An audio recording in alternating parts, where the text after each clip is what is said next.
વિદ્યાર્થી મિત્રો, મારી યુટ્યુબ ચેનલમાં તમારું હાર્દિક સ્વાગત છે.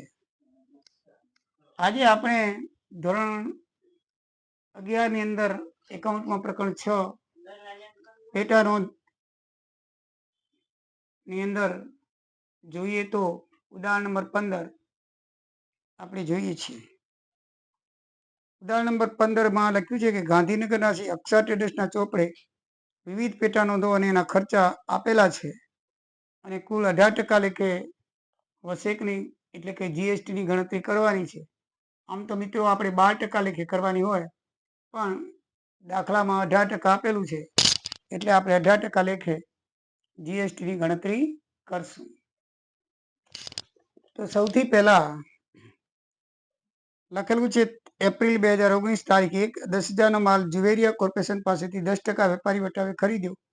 રેલવે નોંધના 500 અને ભરતીયા નંબર 21. તો ખરીદ નોંધમાં આવશે એપ્રિલ 1 જુવેરિયા ખાતે આવક ભરતીયા નંબર 21 આપેલો છે. 10,000 રૂપિયાનો માલ છે. 10% કાપી આપવા પડે એટલે 1,000 રૂપિયા ઓછા થશે, એટલે ચોખ્ખી માલની રકમ અહીંયા લખવાની હોય 9,500 રેલવે નૂરના છે. ટોટલ 9500 રૂપિયા થાય મિત્રો. તો 95 ઉપર જીએસટીની ગણતરી કરીએ તો 95ના 18% કરવાની છે. આંતરરાજ્ય છે રાજ્યની અંદર, તો 95ના 9% કરવા પડે, કારણ કે રાજ્યની અંદર બે ભાગ પડે, એક રાજ્યનો ને એક કેન્દ્રનો. એટલે 18% આપે છે એટલે 9% ગણતરી કરવી પડે. 95ના 9% કરી એટલે 855 અને 855 બે વખત એટલે ટોટલ 18% થઈ ગયા. જ્યારે આંતરરાજ્ય એટલે કે સીજીએસની ગણતરી કરવાની હોય તો એક જ વખત 18% કરવાની હોય, બરાબર ધ્યાનમાં રાખજો. બરાબર છે. ટોટલ 11,210 રૂપિયા. નંબર 5 એટલે કે 2 નંબરની એન્ટ્રી 5 તારીખ 15,000નો માલ પુણેના મહારાષ્ટ્રથી માનસી પાસેથી ખરીદ્યો. રેલવે નોંધના 400, મજૂરી 200 અને ભરતીયા નંબર 40. ખરીદ નોંધમાં આવશે આપણે ગાંધીનગરમાં છીએ ગુજરાતમાં, માલ ખરીદ્યો મહારાષ્ટ્રમાં એટલે આંતરરાજ્ય થયું, એમાં સીજીએસટી લાગુ પડશે, 18% લાગુ પડશે. 15,000નો માલ છે, વેપારી વટાવ કે રોકડ વટાવ કંઈ આપેલું નથી એટલે પૂરેપૂરા 15,000 માલની રકમ આવશે. 400 રેલવે નૂર અને 500 મજૂરી, ટોટલ 18,408 રૂપિયા. તો 18,408 રૂપિયા ઉપર આપણે 18% લેખે, સોરી 15,600 ઉપર કેટલા થશે? 15,400 અને 200 એટલે 15,600 ઉપર આપણે જીએસટી ગણશું તો 18% લેખે 15,600ના 18% થાય 2808. એની અંદર 2808 સીજીએસટીના ખાનામાં આવશે અને ટોટલ 18,408 રૂપિયા થશે રકમ સહિત. બરાબર છે મિત્રો. એ મહારાષ્ટ્ર લીધેલો છે એટલે આંતરરાજ્ય જીએસટી આવે, સીજીએસટી લાગુ પડે, કેન્દ્રીય જીએસટી. તો બે જ આઈટમ છે એની અંદર બાકી નથી આવતી, એટલે જો ખરીદ નોંધની તમે ટોટલ મારો તો માલની ચોખ્ખી રકમ 24,000 રૂપિયા, ટોટલ રેલવેનું 900, મજૂરી 200, 855 જીએસટી થશે, 2808 સીજીએસટી, ટોટલ રૂપિયા 29,618નો માલ આપણે ખરીદ્યો. હવે મિત્રો ત્રીજી એન્ટ્રી આવે છે 10મી તારીખની. 12,000નો માલ ભોપાલ મધ્યપ્રદેશના સાલ્વી કોર્પોરેશન 10% વેપારી વટાવે વેચ્યો આપણે. મજૂરી 300 અને રેલનું 800, ભરતીયા નંબર 60 ઉપર. એટલે વેચાણ નોંધમાં આવશે સાલ્વી કોર્પોરેશનને મોકલ્યો છે એપ્રિલ 10ના રોજ. 60 ભરતીયા નંબર છે, જાવક ભરતીયા નંબર આવશે. શું આવશે? જાવક ભરતીયા નંબર. આમાં આવક ભરતીયા નંબર આવતો, આમાં જાવક ભરતીયા નંબર લખવાનો, એટલે જા લખી નાખવાનો. અહીંયા જાવક ભરતીયા નંબર. બરાબર છે. રૂપિયા આપ્યા છે 12,000, 10% છે તો 12,000ના 10% 1200 રૂપિયા કાપી લ્યો તો ચોખ્ખી રકમ 10,800 રહે. 800 રૂપિયા રેલવેનું, મજૂરીના 300 કરી અને ટોટલ રકમ 11,900 થાય. આઉટ સ્ટેટ છે એટલે સીજીએસટી લાગુ પડશે તો 18% લાગુ પડશે. તો 11,900ના 18% 2,142 રૂપિયા સીજીએસટીના ખાનામાં આંતરરાજ્યમાં લખાશે. બહારનું સ્ટેટ છે. ટોટલ રૂપિયા 14,042 રૂપિયા થશે. આ ત્રણેયનું ચારેયનું ટોટલ બરાબર છે મિત્રો. પછી છે 15 તારીખ માનસી પાસેથી ખરીદેલો બધો જ માલ મૂળ કિંમતે 20% નફો ચડાવી કરણને વેચો. રેવન્યુના 600 મજૂરી 200 અને 1 માસની મુદત. ભરતીયા નંબર 70. જાવક ભરતીયા નંબર 70 છે. કનકને વેચો. માનસી પાસેથી માલ ખરીદ્યો તો 15,000 એના ઉપર 20% નફો ચડાવ્યો મિત્રો. 10% 1500 થાય એના ડબલ 20% એટલે 3,000 થાય. તો 3,000 15,000 વત્તા 3,000 એટલે એ માલ આપણે માનસીને 18,000 દીધો. 600 મજૂરી 600 રેલવેનું 200 મજૂરી 18,800 આપણે આંતરરાજ્ય છે તો 18,800 નું આપણે ગણશું તો 9% લેખે 18,600 800 18,800 9% લેખે 1,692 રૂપિયા થશે. કારણ કે બે ભાગ થશે. આંતરરાજ્ય છે એટલે 1,692 9% લેખે બંને ખાનામાં લખી નાખવાના કેન્દ્રના રાજ્ય. ટોટલ બધું થઈને 22,184 થશે. તારીખ 17 કરણે 50% માલ પરત કર્યો અને વસેક રેલવેનું મજૂરીને પ્રમાણસર રકમ આપી અને જમા ચીઠી નંબર 5. આ જ માલ પાછો આપણે માનસીને પરત કર્યો. વસેક રેલવેનું મજૂરી પ્રમાણસર રકમ મજૂરી આપી ઉધાર ચીઠી નંબર 8. હવે જો અહીં લખે છે કે માનસી પાસેથી ખરીદ્યો બધો કરણે 50% માલ પરત કર્યો. આપણે કરણને 18,000 નો માલ આપ્યો હતો એના 50% 9 થાય એટલે આપણી વેચાણ છે એટલે વેચાણ પરતમાં 9,000 થાય. બરાબર છે. કરણને જે માલ આપ્યો તો એમાં કરણે 50% માલ આપ્યો તો કરણે જે માલ આપ્યો તો આપણે 18,000 નો એને અડધો ટકો 50% પરત કર્યો એટલે 9,000 થયા. અને મજૂરીમાં પણ એ આપણને શું કરે છે 600 ના 300 અને 200 ના 100 50% આપણને પરત આપે છે. તો એટલે એ 9,300 ટોટલ 9,400 રૂપિયા થાય. 9,400 રૂપિયા 9% લેખે 846 રૂપિયા એ આપણને જીએસટી થાય એની. તો 846 ને 846 બે વખત કરીએ રાજ્યના અને કેન્દ્રના થઈને તો ટોટલ આવશે 11,092 નો માલ પરત આવ્યો કહેવાય જીએસટી સાથે. એ જ માલ આપણે માનસી પાસેથી લીધો તો 50% એને પરત કર્યો.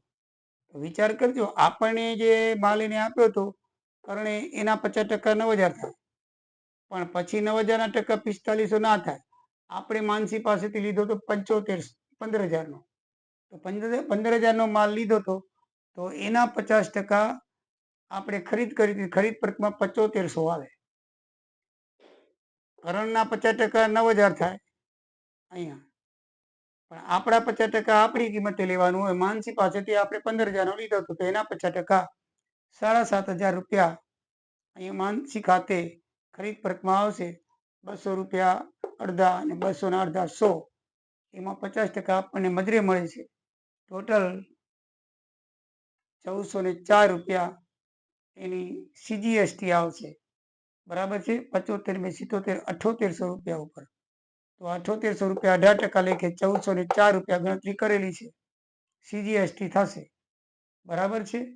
તો એ આવશે ખરીદ પરત. આમ ડબલ વખત એન્ટ્રી આવે. આપણને વેચ્યો માલ આપણને પરત કરે પછી આપણે પરત કરી પછી આપણે જેને ખરીદ્યો એને પરત કરી ત્યારે બરાબર ધ્યાનમાં રાખવાનું કે આપણે જે વેચ્યો છે એનો 50% 9,000 થાય. હવે એ જ અડધો માલ છે આપણે વેચીએ ત્યારે આપણે જે લીધો છે એના 50% 7500 થાય. એ બાબત તમારે ધ્યાનમાં રાખવાની. પછી 20 10,000 નો માલ ફારૂકને વેચ્યો મજૂરી 100 અને 100 ભરતીયા નંબર 75 અને રેલવેનું 100 એ પણ વેચાણ નોંધમાં આવશે. મારુક પાસેથી 75 જાવ ભરતીયા નંબર 10,000 નો માલ વેચ્યો. વેપારી કે રોકડ કાંઈ આપેલું નથી. 100 રૂપિયા મજૂરી ને 100 રૂપિયા રેલવેનું છે. ટોટલ 10,200 થાય તો 10,200 ના 9% 918 રૂપિયા 918 અહીંયા આપણે લખી નાખશું. તો 918 રૂપિયા લેખે આપણે વસેક અને બેની ગણતરી કરશું. 918 રાજ્ય વસેક આવશે 918 કેન્દ્રીય વસેક આવશે. બંને 9% થશે. તો મિત્રો ત્રણેય આમ નોંધ ત્રણેય એન્ટ્રીઓ આપણી થઈ ગઈ. ટોટલ મારીએ તો 38,1500 6 10 26 10 21 42 18,262. આ પણ 75 આપણી એન્ટ્રી આવી ગઈ છે. અને આમાં હવે એન્ટ્રી કોઈ બાકી હોય તો જોઈએ. પછી તારીખ 24મી સાલવી કોર્પોરેશને જય પાસેથી 10,000નું ફર્નિચર ખરીદ્યું, ભરતી મળ્યું. ફર્નિચર ખરીદ્યું એટલે આમાં ફર્નિચર આવે નહીં. એના માટે ખાસ આમ નોંધ હોય, મિલકતની ખરીદી છે તારીખ 24, એ એન્ટ્રી આવશે નહીં, ખાસ આમ નોંધમાં થશે. પછી 25 તારીખે સાલવી કોર્પોરેશને 50% માલ પરત કર્યો. વસેકના પ્રમાણસર મજૂરી 150 અને રેલવેના 400 મજૂરી મળ્યા. જમા ચિઠ્ઠી નંબર 6. તો આપણે વેચેલો માલ એ પરત કર્યો, બરાબર છે. સાલવી કોર્પોરેશને 50% માલ પરત કર્યો. તો સાલવી કોર્પોરેશન ચિઠ્ઠી નંબર 6. તો ચિઠ્ઠી નંબર 6 આપણે વેચાણ પરત થઈ છે. સાલવી કોર્પોરેશન પાસેથી આપણે માલ વેચેલો, કેટલાનો વેચ્યો? 10,800નો આપણે વેચેલો, એટલે વેચાણ પરતની અંદર આવશે. માલ આપણને પાછો આવ્યો છે. સાલવી કોર્પોરેશને 50% માલ પરત કર્યો આપણને, એમ લખ્યું છે. તો 50% એટલે 10,800ના 50% 5400 થાય, ચિઠ્ઠી નંબર 6. અને અડધા પૈસા 800ના 400 અને 300ના 150 મજૂરી આપી છે. એટલે ટોટલ 5859 50 59 414 59 50 59 50ના 18% લેખે આપણે ગણવાનું છે. 150 ભૂસાઈ ગયા છે અને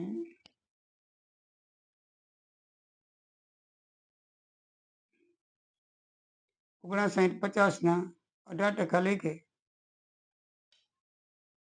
1,071 રૂપિયા CGST આવશે. આંતરરાષ્ટ્રીય છે. સાલવી આપણે માલ લીધો તો સાલવી પાસેથી, જે મધ્યપ્રદેશના હતા, એટલે આમાં CGST આવશે 18%, 1071 થાય.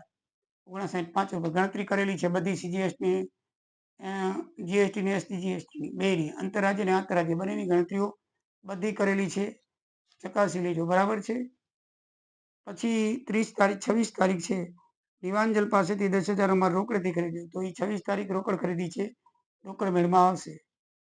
30 તારીખ છે. ઋતુને 11,000નો માલ 5% રોકડ વટાવે રોકડેથી વેચો, એ પણ રોકડ વેચાણ છે, એ પણ રોકડ મેળમાં આવશે. તો મિત્રો આનું ટોટલ 14,400 700 250 846 846 1071 ટોટલ માલ આપણને 18,113નો પરત આવ્યો અને આપણે 92,400નો પરત કર્યો. તો મિત્રો આ આમનોંધ છે, સોરી પેટાનોંધ છે. આ દાખલા આવે એવા છે. 101% મોસ્ટ ઇમ્પોર્ટન્ટ આ દાખલાઓ છે. 100% પરીક્ષાની અંદર આ દાખલો આવશે. તમે બરાબર રીતે એને તૈયાર કરી લેજો. દાખલામાં કાંઈ ખાસ છે નહીં, તમને બરાબર આવડી ગયો હશે. તો મિત્રો વિડીયો ગમ્યો હોય તો લાઈક કરજો, તમારા મિત્રોને ફોરવર્ડ કરજો. જય દ્વારિકાધીશ, જય સિયારામ. મિત્રો રકમ જોઈએ તો તમને બતાવી દઉં.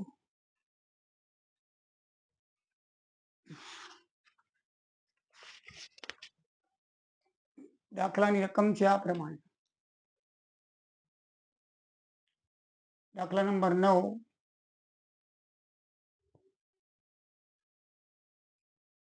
બે એન્ટ્રી આપી છે, બાકીની પાછળ આપવાની આપેલી છે, એટલે તમને પાછળ આપવાનીથી બતાવું. તો પાછળને પાની જોશો, વિડીયો આછો થઈ જશે. પાછળનું પાનું છે ધીરે ધીરે લઈ આવું, જેથી વિડીયો આછો થાય નહીં. તો જુઓ મિત્રો, આ જે છે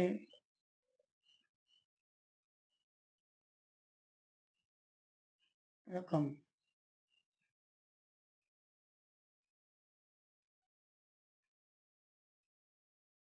બરાબર છે. ચલો, તો જય સિયારામ, જય દ્વારિકાધીશ.